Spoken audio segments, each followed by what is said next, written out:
Welcome to KT media. ఈరోజు ఉల్లో జుక్కు అనే Malayalam movie వచ్చింది. ఎందుకంటే మన తెలుగు వాళ్ళందరికీ చాలా విధాలుగా ఈ మధ్యన మంజుమేల్ బాయ్స్ కావచ్చు, చాలా మూవీస్ మనకు చాలా హార్ట్ టచింగ్గా, చాలా దగ్గరగా, చాలా హిట్ అయితే చేశాం మనం. ప్రేమలు కావచ్చు, ఇలాంటి సినిమాలన్నీ ఇప్పుడు ఉల్లో జుక్కు వంత వచ్చేసింది భయ్య. ఈ మూవీ మాత్రం ఏమాత్రం కమర్షియల్ ఆస్పెక్ట్స్ అనేటివే ఉండదు, చాలా స్లో నేరేషన్లోనే ఉంటుంది, గ్రిప్పింగ్ స్క్రీన్ ప్లే. ఇక్కడ వచ్చేసి మనకు ఓన్లీ టూ క్యారెక్టర్స్ మధ్యన జరిగిన సంఘర్షణ అంటే మన పార్వతి గారు కావచ్చు, ఊర్వశి అత్త క్యారెక్టర్లో లీలమ్మగా చేసింది, పార్వతి అంజులాగా తన కోడలు క్యారెక్టర్లో చేసింది.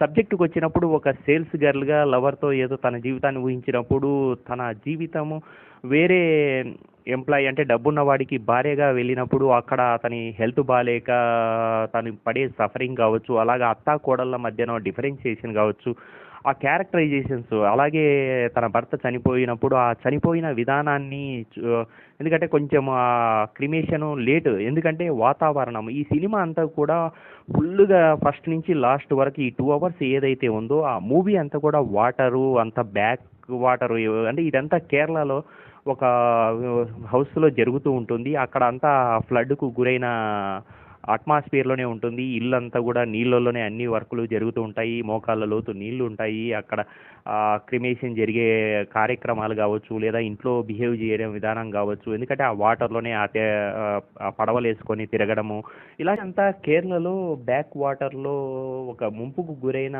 ప్రాంతంలో జరుగుతూ ఉంటుంది. అక్కడంతా ఇంట్లో మోకాళ్ళ లోతు నీటిలో వాళ్ళు బిహేవ్ చేసిన విధానము, ఆ ఇంట్లో అత్త కోడళ్ళ మధ్యన ఉన్న అంటే జనరేషన్ గ్యాప్లో జరిగిన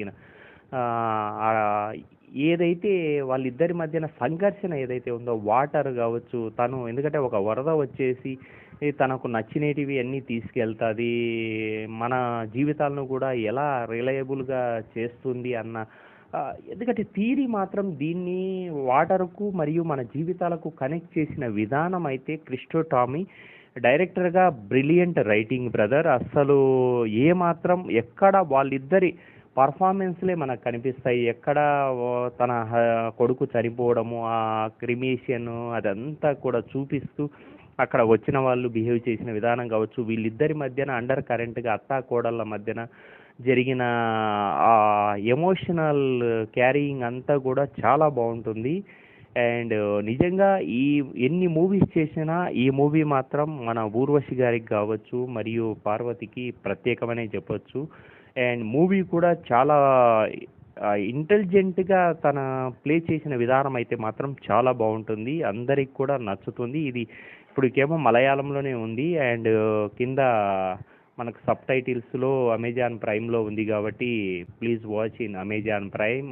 ఎందుకంటే మన జీవితాలు మనకున్న బాధలేంటి అనేటివి చూపిస్తూ అక్కడ ఉన్న ఆ వాటర్ను, ఆ క్లైమేట్ను మనకి ఎస్టాబ్లిష్ చేసిన విధానం అయితే చాలా బాగుంది.